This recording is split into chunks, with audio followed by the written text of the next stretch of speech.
think you're funky, but you ain't funky. You think you're funky, but you ain't funky. You think you're funky, but you ain't funky. You think you're funky, but you ain't funky. You think you're funky, but you ain't funky. You think you're funky, but you ain't funky. You think you're funky, but you ain't funky. You think you're funky, but you ain't funky. I'm so funky, top my head to my toe. Being funky is the only thing that I really know. You try your best to be funky like me. Being funky is the only thing I know how to be. You think you're funky, but you ain't funky. You think you're funky, but you ain't funky.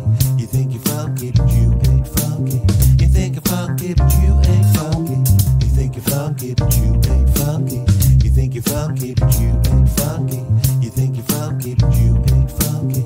You think you're funky, but you ain't funky. I'm trying to let you down lightly, but you just don't know how to be. You will never try to tap your foot, goes 1, 2, 3, but you don't know how to be. You must listen to me, cause I'm the only one you know who's really funky. You think you're funky, but you ain't funky. You think you're funky, but you ain't funky. You think you're funky, but you ain't funky. You think you're funky, but you ain't funky. You think you're funky, but you ain't funky. You think you're funky, but you ain't funky.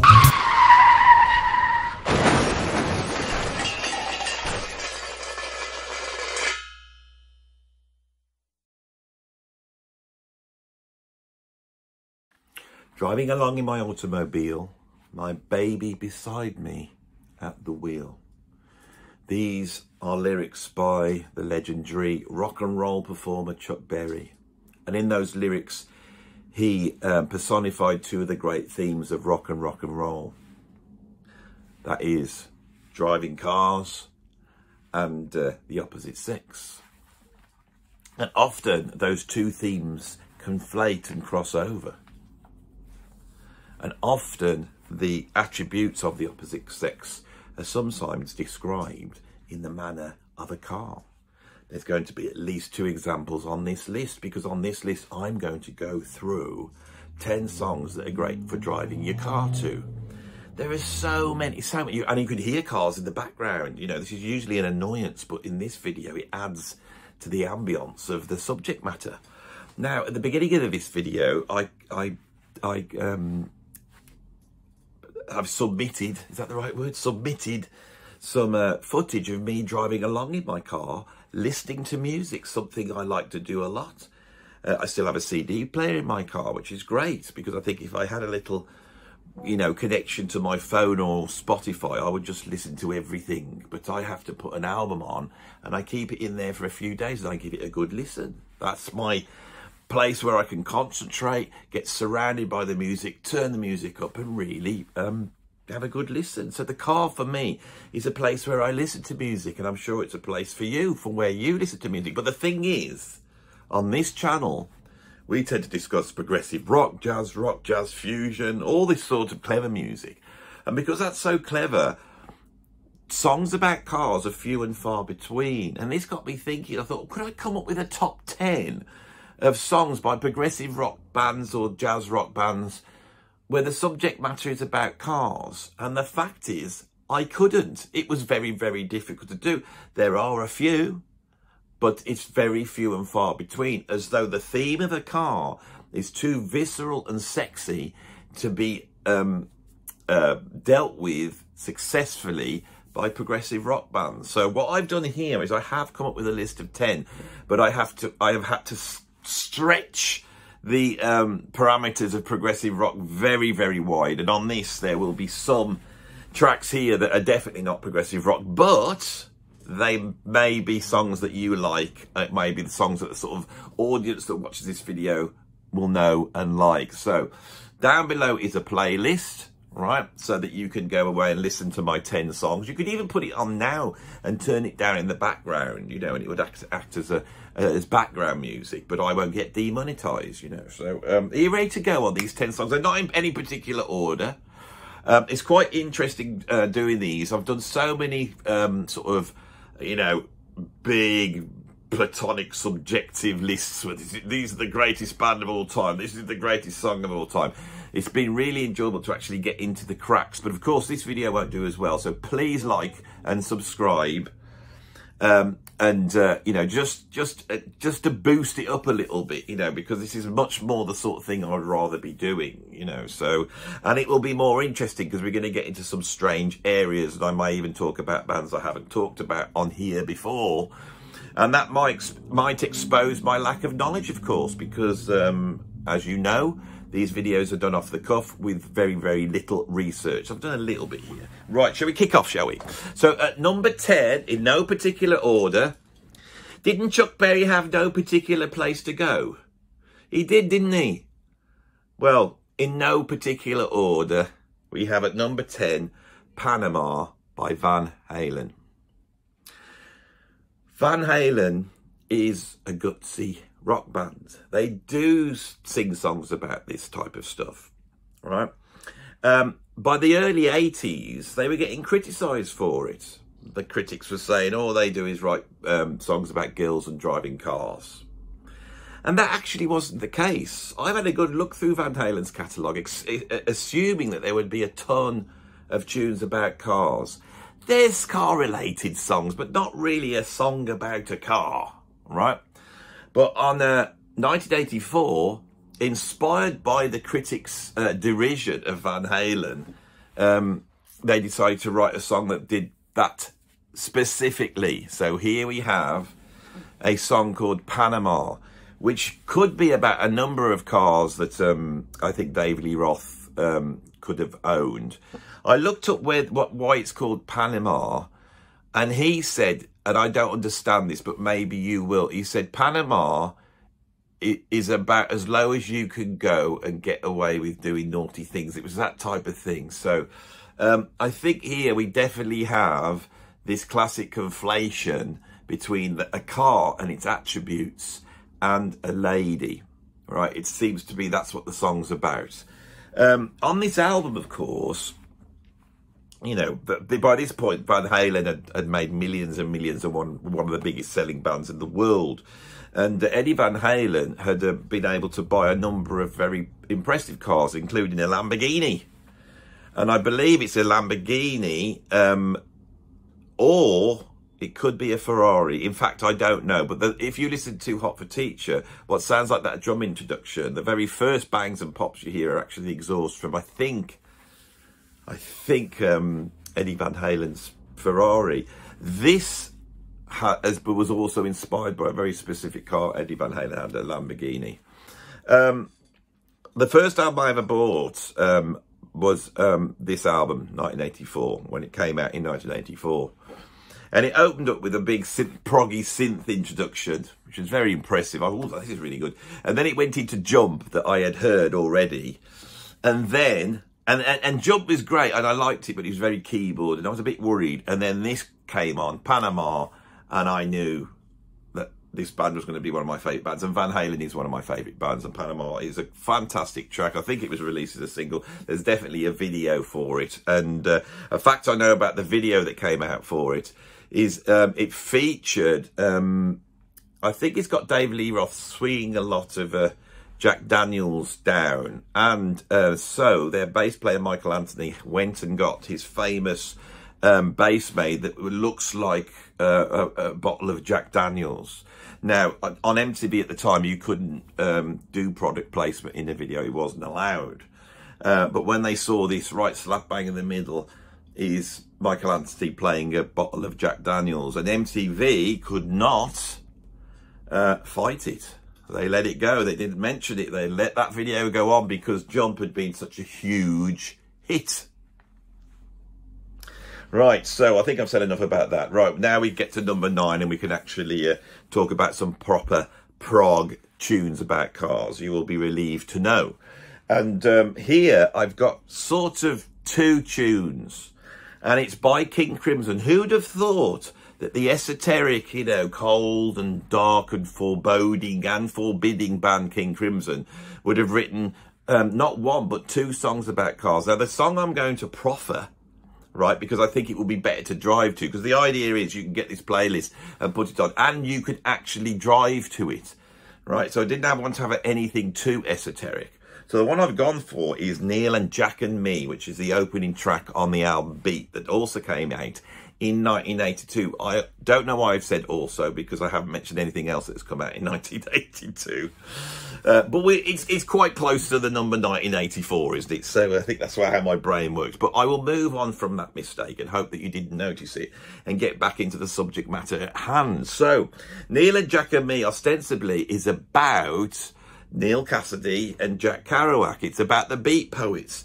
Always a good topic of conversation for the sort of edgy, angular, new wave artist, of which King Crimson were trying to emulate in the early 80s. So it's a great thing. But when you listen to it, it opens up with the lyrics.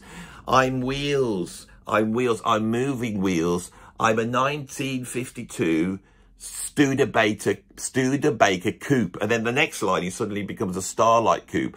And so it opens up with this idea of travelling, and it opens up with Adrian Belew pretending to be a car, or imagining himself to be a car. From there, it then takes us on a sort of, you're travelling and you're moving. And this song has that forward drive, which is fantastic. It's one of my favourite King Crimson tunes. And in that, you start to get the sort of story being told of the being on tour, which is also the sort of subject matter you would not associate with King Crimson, right? But rather than it's all sex, drugs and rock and roll, on this, he sort of focuses on these little details in a sort of Roland Barthes postmodernist take, where he's more focused on napkins and the shape of the keys that get you into hotel rooms where strange soap awaits. It's all that type of stuff. He makes a phone call home to his wife, which is interesting because if you listen to Thella and Gingy on the first album, that is also based upon no, that's based upon a story he told when he nearly got mugged. It's Indiscipline, that's based upon a letter. I'm nearly there. Don't worry. Come on. So just imagine I didn't say those bits. So yeah, I'll reverse back. I might even edit this, but I don't think I will, because this is far too entertaining. So yes, if you listen to Indiscipline of Discipline, what he is reading out, that strange, description of something, is actually his wife's description of an artwork she was working on. Why I had to take so long to get to that, it's not even bloody related to the story, isn't it? Anyway, that's what I've got at number 9, is Neil and Jack at Me. But they've actually done 2 songs that I know of. There might be even more. But on Three of a Perfect Pair is a tune called Dig Me. Dig Me. That doesn't sound right when you say it. Dig me. Dig me, but don't bury me. Really interesting tune. On side 2 of Three of a Perfect Pair, there's a long suite which is pretty abstract, and it starts up in a sort of breaker's yard, and it's full of these wrecked cars, and we focus in on this one car, again, which Adrian Belew is imagining himself to be. But this car is no longer the beautiful shiny car that was driving along in Neil and Jack and Me. It's now a rusty wreck. It was once glorious, but it is no more. It's a representation of that glory and wonder from the 1950s that Chuck Berry was singing about. It's an absolutely fantastic song. But here, the car imagines the times when it was adored, and now it's just a rusty wreck and no one's interested. And he says, dig me, but don't bury me. He doesn't want to be buried in the ground. It's almost a lament for the more simpler times of that early visceral age of rock and roll. I've gone very serious and heavy at the moment, and I shall carry on in this manner, because in the opening of this video, the astute viewer will realise that in me quoting Chuck Berry and discussing that within the confines of these first few choices, I have been able to encapsulate the whole theme of the car in rock music, from its birth to its height to its potential death, and I believe now its actual death. Rock and roll and rock music is now the rusty wreck and will be buried pretty soon. Oh my God, he got serious then. We're going to move on now to number 8. Right, so are there any prog songs about cars? There are, but you have to look in strange places. One place you could look, again, is an album that came out in 1982. God, I had forethought. That's incredible, Andy. In 1982, Ian Gillan, the ex-lead singer of Deep Purple, brought an album out called Magic. Now, Gillan's band that he formed after the Ian Gillan band in the late 70s is an interesting band.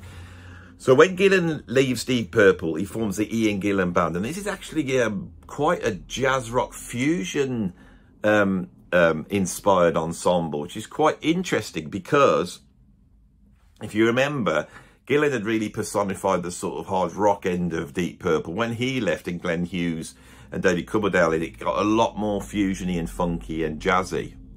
But Ian Gillan then forms this band, which is quite jazz fusion, and it doesn't quite have the success. So then he scraps that and he forms Gillan. Now, Gillan emerges in the sort of late 70s, and it's very active and very popular. Here in the UK, extremely popular. They were getting chart hits all the time. And I was a huge fan of this band. If I remember rightly, there was the album Glory Road. There was this album Magic. And there was the album where they got like a spaceship on the front. I had all three of these albums. I was a massive fan of this band. And this band was interesting because it had some very interesting. It keeps doing this. It had some very interesting, charismatic characters in that band. On bass, they had the great John McCoy, the bald guy with the long goatee beard. Now everybody looks like that, but John McCoy, I've never seen him look like that. He looks like something from some weird monastery, you know, like a monk, but a rock and roll monk. And he had powers. He had the dark sunglasses on, and of course, we had the incredible guitarist Bernie Torme, who was like a sort of cross between Jimi Hendrix and Michael Schenker. He looked like Michael Schenker, but played the guitar like Jimi Hendrix. So they were wonderful. And the BBC here would put concerts on of Gillan. They would get on top of the pops. But when you jump into those albums, they're far more eclectic than the sort of era of new wave of British heavy metal would make you think. And on Magic, there is an album called Demon Driver, and this is full-on prog, and it's a very, very good example of how proggy this band could get. It opens up with a sort of slow, like majestic choral thing, and then it kicks into something very bombastic. It's possibly the least drivery on this list, you know. I don't know whether you would get anything out of driving it unless you were driving very slowly in a procession of soldiers or something like that. Then it might be the perfect tune for you. Or, of course, if you were driving into the gates of hell. So that's what I've got. Number 8 is Demon Driver, and I have been able to discuss that late 70s, early 80s incarnation in Gillan, which I think stopped when he joined Black Sabbath. It was a big mistake because that was a great band. And I might return to them. What was that name? Future Shock. See, it's all in there. If I forget, it's not because I don't know. It's just that I have to wait. I have to wait for the information to download. Right, so talking of Ian Gillan, he's at number 7 as well with an absolutely classic driving song. And it had to go on. It's Highway Star by Deep Purple off the album Machine Head, which came out, I think, in 1972.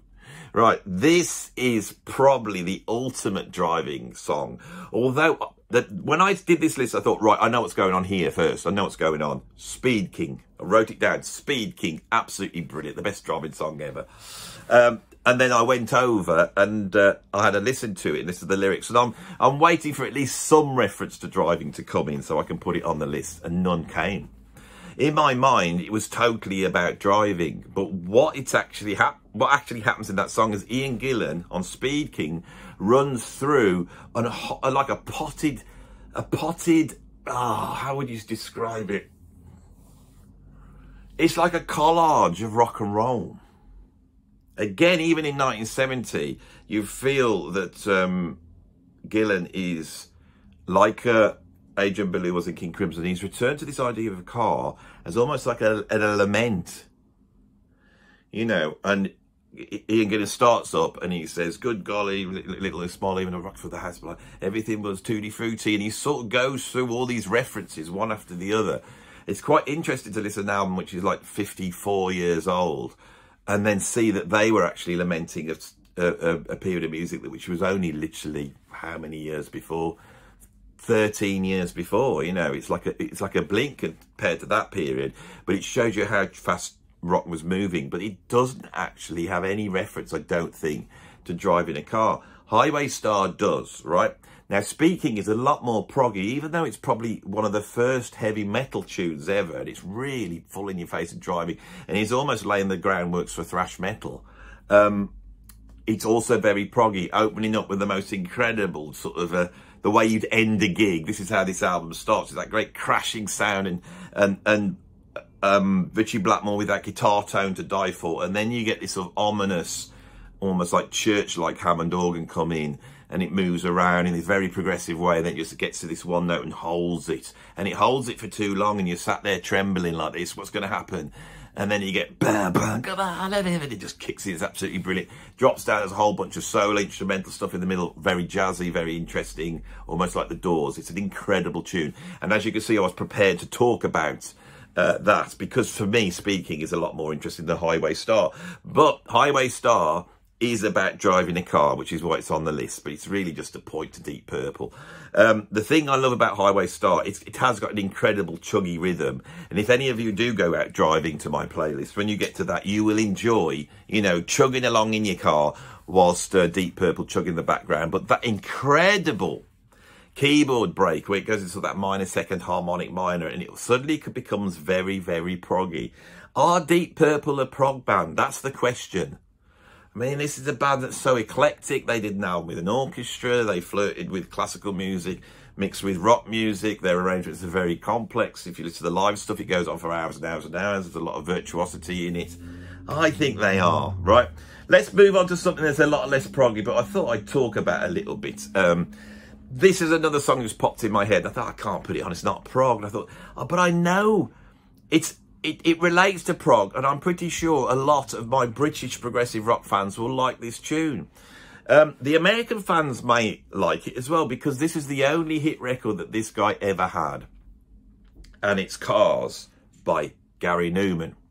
Now, Gary Numan's an interesting character for me, because he emerges in the mid to late 70s in a punk band called Tubeway Army. But they're experimenting with electronica. This is really coming out of bands like Kraftwerk, Tangerine Dream, and the whole progressive experiment, and how progressive rock had embraced synthesizers.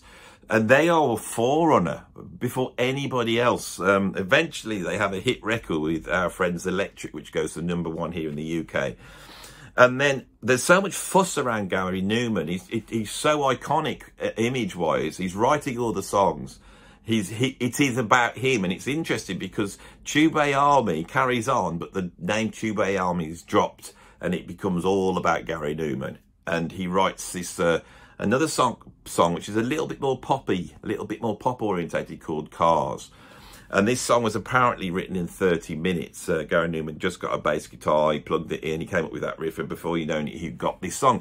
Now, I've done a little bit of research on this, and I have got a quote from Gary Numan, which I will try and do my best Gary Numan impersonation. I don't really know what Gary Numan sounds like, but I imagine he may sound like this, okay? I was in traffic in London once and had a problem with some people in front. They tried to beat me up and get me out of the car.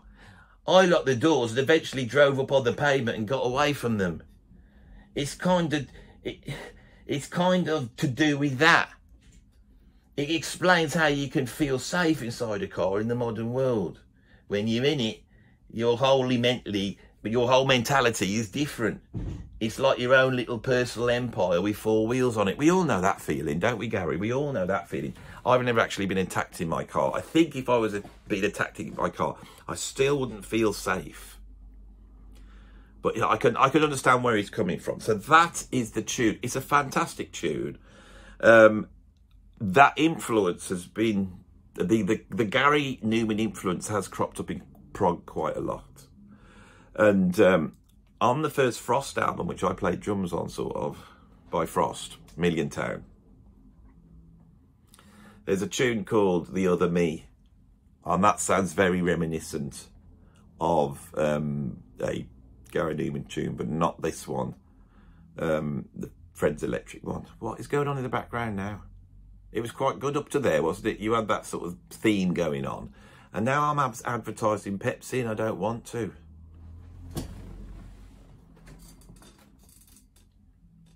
There we go. Back to Istanbul. Anyway, let's crack on, shall we? Don't want to spend hours on this one. So, at number 5, I have another band which is not a progressive rock band, but I think should be considered as a progressive rock band in a strange sort of way, and I'll try and explain why. The band is Madness, and the song is I Like Driving in My Car, perhaps the greatest song ever written about driving in a car. I don't know whether Madness are that well known in America. I don't think they are, but here they're almost like household names. Now, what we have with Madness is a band, London band, that came out of the ska movement in the late 70s here in the UK. After punk, we had this movement which looked back to the sort of West Indian ska bands. So a lot of people who'd come over from the West Indies to come and work here, the Windrush generation, they brought ska with them, very influential. And when punk happened, a lot of those bands were also listening to reggae and ska. And in the late 70s, you had this two-tone movement, which had bands like the Body Snatchers and Selector and the Specials and Lip Up Fatty, Lip Up Fatty Man, Lip Up Fatty, Fatty Reggae. That one, Buster Blood Vessel, Bad Manners. just gotta wait, just download time.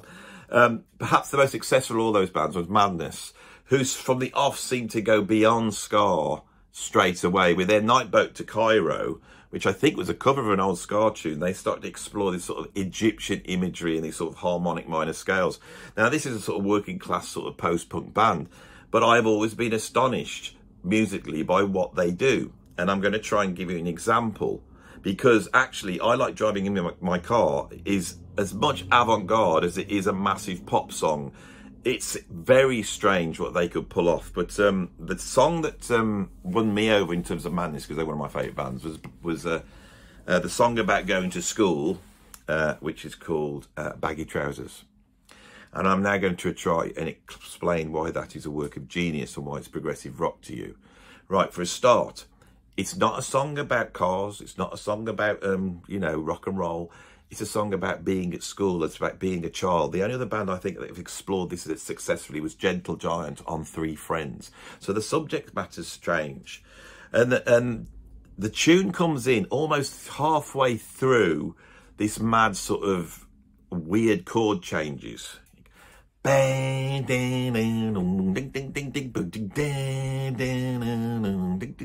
that's how it comes in, very strange.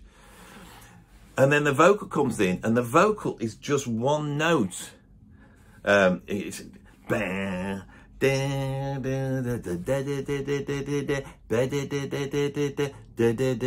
drops down there, a tone, and then goes up a semitone into the middle.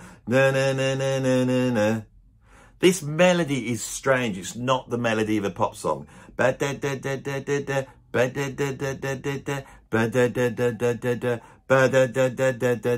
Really odd. And then they contrast that with the almost complete opposite, is the vocal now jumps through this sort of acrobatic arpeggios.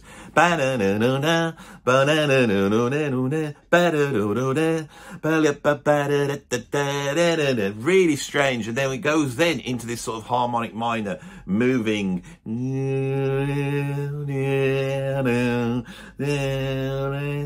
And then you got that, and then it resolves this by going, which is the introduction. So they resolve it. It's absolute compositional genius. It's the sort of thing you'd expect from progressive rock. Now, by the time we get to I Like Driving in My Car, this is a tune about driving in a car. It's not quite like a Jaguar. Right, this is a guy that has found freedom, but it's a much more English take on freedom. He's got some old Ford Cortina, it's cost him virtually nothing, it's fallen apart, but it's allowed him to get out and have a bit of a life. It's like an English take on you know, these driving songs that we heard in the 1950s. And but musically, it seems to be created at the very body of a car. It sounds like it's 1,000 people strumming 1,000 car parts. It's absolutely incredible how the tinkles and pops of all sorts of, you know, carburetors and wheel trims and wheel, you know, all this sort of rattly bone thing, which not only gives you the idea of a car, but it gives you the idea of a car that could well be falling apart as it trundles along. It's an absolutely incredible piece of music, and within that they maintain this aesthetic of being in a car. You can hear the road, you can hear the horns of other cars as they passed. I like driving in my car, going back, you know, there's bicycles tinkling. It's not quite a Jaguar. It's absolutely incredible, and I cannot tell you what geniuses I think Madness are. They're utter geniuses, and that's why they got on their list. And any self-respecting progressive rock fan that sits there, you know, marveling at the arrangements of Genesis or Yes, should go and listen to that tune. Right, so what have we got next? At number 4, I've got Jerry Was a Race Car Driver by Primus. Right, so in the late 80s, after a sort of quite middle of the road period where everyone was listening to like Whitney Houston, or here in the UK, Jimmy Nail or whatever it was that was going to number 1 at that point, everything started to shift a little bit. Heavy metal turned from being the sort of hair metal of Poison to the grunge of Soundgarden and Nirvana. You also had thrash metal bands, then like Anthrax mixing with rap. Rap got more serious. Dance music suddenly emerged. That chummed into drum and bass and electronica. And around there was like another, what I call the second wave of progressive music. And a whole bunch of bands emerged, much as they'd done in the early 70s, where what you had was bands that were selling a lot of records, even getting some sort of cultural currency, but actually very strange. And one band that fulfilled that precisely was Primus, that in this sort of stew of the Red Hot Chili Peppers and funk rock and some of the weird stuff that was coming out like Mr. Bungle, in amongst all of this band came out called Primus. And Primus was based around the sort of post-Stanley Clarke, Larry Graham, level 42 slap bass of Les Claypool, who'd taken that and seemed to have combined it with the abstractness of a band like The Residents. So if you imagine you get level 42 and The Residents together, you would have Primus. Now, they should have stayed in obscurity, but for some reason, and I think it was because their imagery was so strong, they were able to sort of become a hit on MTV and have a whole bunch of hit records. One of them being Jerry Was a Race Car Driver, which is off the album, I believe, Sailing the Seas of Cheese, right? Which also contained the legendary Tommy the Cat, which points to their sort of cartoon heritage. This band seemed to be linked to, you know, musicians like Buckethead and a whole bunch of avant-garde stuff. And since then, Les Claypool has gone on to work with, I think, Sean Lennon on the Lennon-Claypool project or whatever that's called, which is very, very proggy. It's a very strong progressive rock sound. Primus was a huge influence on me at the time because I was listening to all this jazz funk. I was listening to Level 42 and Stanley Clarke and loved it all. I loved a bit of slap bass me. And then this came out, and so I went and bought this, and suddenly that list experience was then moved right over to something that was quite avant-garde and strange. Wonderful band. I do have in my possession, I should have brought it in and shown you, I've got a VHS tape from MTV that a friend of mine grabbed of the raw footage of them performing on MTV.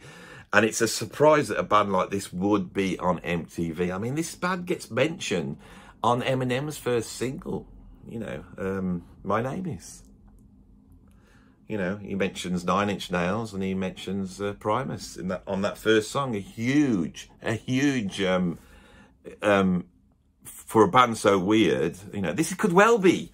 This could well be. This might be a great video. Is bands that are truly avant-garde that got number 1s. Of course, I know what would win that. It would be Pigbag, the avant-garde free jazz British, you know, conglomerate.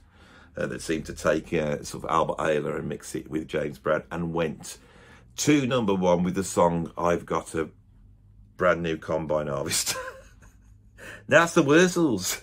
They were about as avant-garde as you get, the Wurzels. I've got a brand new pig bag. I'm going to tell you an aside, because the way I do these videos, whatever comes into my head, I have to say it. That is, of course, a parody of the James Brown song, I've Got a Brand New Bag. Now, my late father, when he, about 10 years before he died, this is a dark joke, but it's my sense of humour, so you'll just have to go with it. He got cancer, and he had to have his bladder removed, and instead they put one of those bags on, so he would now the stuff would all come out here, and he had this he's got this bag on him, and when he came out of hospital, my wife suggested to my kids, who were very young at the time, that they should get a song. Why don't you learn a song for, you know, your granddad to sing to him when he comes out of hospital? And so, well, what song could we sing? Oh, I don't know, something that would cheer him up, something about what's happened and how good it all is. At which point I turned around and said, how about Papa's Got a Brand New Bag? At number 3, we have Red Barchetta by Rush. Now, this is in no order, but if there was going to be a number 1, it would be this. Because, I mean, there's, Jethro Tull did a tune called Driving Through, which could be about driving cars. It's not one of Tull's best. It's off their great album. I love Stand Up, but I got to be honest, when I went and listened to it, I couldn't remember it. So on Stand Up, it's not one of the top songs. And what other prog songs are there about cars? There's Yes did like a 1-minute track on Drama about a car, I think. I don't going to do that. It's few and far between. This is really hard. But Rush not only come in and provide us with one, but they provide us almost with one of the definitive platonic songs about cars. One of the greatest songs about a car. And they don't fall into the trap of singing about girls and all that type of stuff. You know, I'm talking about, you know, revving engines and sticking in the petrol pump and all that bits like other bands do. No, what they do is they can weave this dystopian nightmare scenario of a future where cars have been banned. That's now, in it. And you're not allowed to go out driving in a petrol car because it's going to destroy the world. That's now, isn't it? And then this guy that is more sort of libertarian and freedom, they've all been repressed by the powers that be. And his only way of expressing himself is to get out this old red Barchetta that belonged to his grandparents and go driving in it very fast. Is he sure? I mean, Rush, I mean, everyone goes on about George Orwell, don't they? But Rush on that tune, that's 40 years old, that tune. They seem to have got it. Anyway, so this lad, feeling very naughty, he gets in this red Barchetta and he goes out. And the song, which is song length, it's about 5 minutes long, seems to be like a little prog epic. And the music weaves as it tells his story. And eventually there's these sort of robot police cars like RoboCop come out and they're going to get him. But he drives along and he gets to some sort of bridge or something and crosses it over. And they can't cross water because they're like satanic or something like that. I don't really know. And he escapes them and we're all happy because he's been able to, you know, burn up a whole ton of petrol and have a good time and show that he's an individual and the individual still could be championed. You know, it's all that Ayn Rand thing that Russia used to love so much, you know. I'm a big fan of the comedian Stuart Lee. I absolutely love Stuart Lee, and you may see that my delivery on these videos is a little bit Stuart Lee. I can't help it because he's from the West Midlands like me. He's actually from Solihull. And Stuart Lee went to school with an early incarnation of Napalm Death. And I believe at one point they actually went on a school trip together. And so there's a certain Midlands humour, you know, the West Midlands, Birmingham, these people are some of the funniest people in the world. If you don't believe me, go and watch my interview with Don Powell from Slade, and you will see the Birmingham humour in full force. And so I'm a big fan of Stuart Lee, but the thing is, Stuart Lee is very, very, very, very left-wing. Now, I'm a little bit left-wing, but there's certain things about the left that get on my nerves, and you sometimes pick up on that. And whereas Rush, lovely as they are, right, they were dead, you know, they had no problem with capitalism. I do, because at the moment I'm advertising dog food on my channel. Bloody hell, dentist sticks. If you've got a dog and they've got like quite cruddy teeth, they're going back now. I should have not. I just should have left it. Should have left it and then just contacted Dent Sticks and said, you know, I am advertising you on my channel, and they would have given me a deal, which is quite useful because I've got a dog. But someone told me in the comments that Stuart Lee is friends with Rush, friends with Alex and Geddy. What does he think of Red Barchetta? What does he think to all his Ayn Rand stuff? He can't like it. Can he? Those lefties, they don't like Ayn Rand. They don't like her at all. And, you know, it's like, it's close to being a Nazi if you've read Fountainhead. But what it goes to show is that you could be Stuart Lee or you could be Alex Lifeson. And even though you may be on different sides of the political divide, even though you might differ, we can all get on. Please. Let that be the message of today. We can all get on. The next time you end up having a row with something on Facebook or something about politics, once you've finished, message them privately and say, we're still mates, just having a chat, you know, this is the owner, and make friends, say, I still like you, and, you know, forget all this, it's not, you know, it's not important. Politics is not that important, you know. It's not that important. Love and friendship is important. That's what's important. Like the love and friendship of Stuart Lee for Rush. I never thought I'd end up talking about this. And so, we're near the final two now. I wanted this to be a short video. Here we're at 40 minutes, the same length. I can't help it. I witter on. So, number two, I will do this quick because I have talked about this tune quite a lot, even though it's quite obscure. In 1981, I was a fan of heavy rock and heavy metal, specifically new wave of British heavy metal. I was a fan of Rainbow. I was a fan of Michael Schenker Group. I was a fan of White Snake. All those bands I was a fan of. And I noticed that a certain drummer kept cropping up. It was Cozy Powell. Now, Cozy Powell was quite a charismatic character back in 1981. And he became my first drum idol. He had a big silvery kit. He had double bass drums that were the size of 2 oil tankers. All his toms were the size of your floor toms all the way around. He had studded wristbands on, and he looked cool, and he'd got this hair that would look really cool in 1981. He was a cool guy, you know, cut off. He's there. Oh, I've got a bruise here. Where's that come from? It's quite old though, isn't it? I wish I hadn't tried. Now I've done it now. So yeah, see, he's got that sort of 80s, you know, he's like that, isn't he, you know? And so you can imagine him. Imagine the opening of Stargazer now. There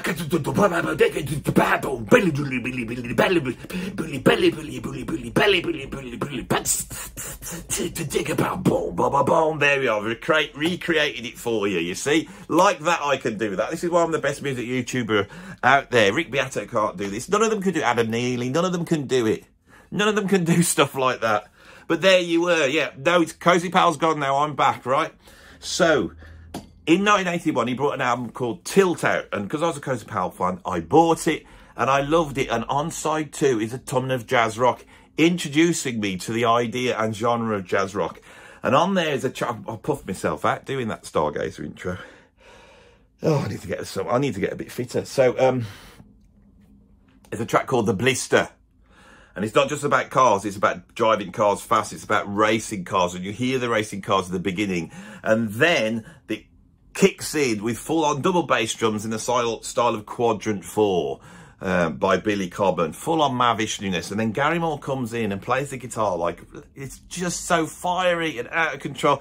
It's not that Still I Got the Blues nonsense that he did later on. This is full-on Aldi Meola, John McGraw. Well, it's not, because it's Gary Moore and he had his own thing going on. It's brutal. It's absolutely brutal. And if you are driving, when you get to the blister, just hold back, because if you let it go, if you let it get you, you could, cause a mischief. Remember what happened to Cozy Powell in the end. When I found out about Cozy Powell, that he died in a car crash in around about the mid-90s, I was driving quite fast and I had the radio on, and I approached this roundabout quite fast, and I went round it. You know that thing, you're going, oh, it's a bit wet and I shouldn't really be doing, I should slow down. And on the radio at that point, it said Cozy Powell had been killed in a car crash, and I slowed right down there. And I don't know whether that could have well saved my life back in the old days. Right, what have I got at number 1?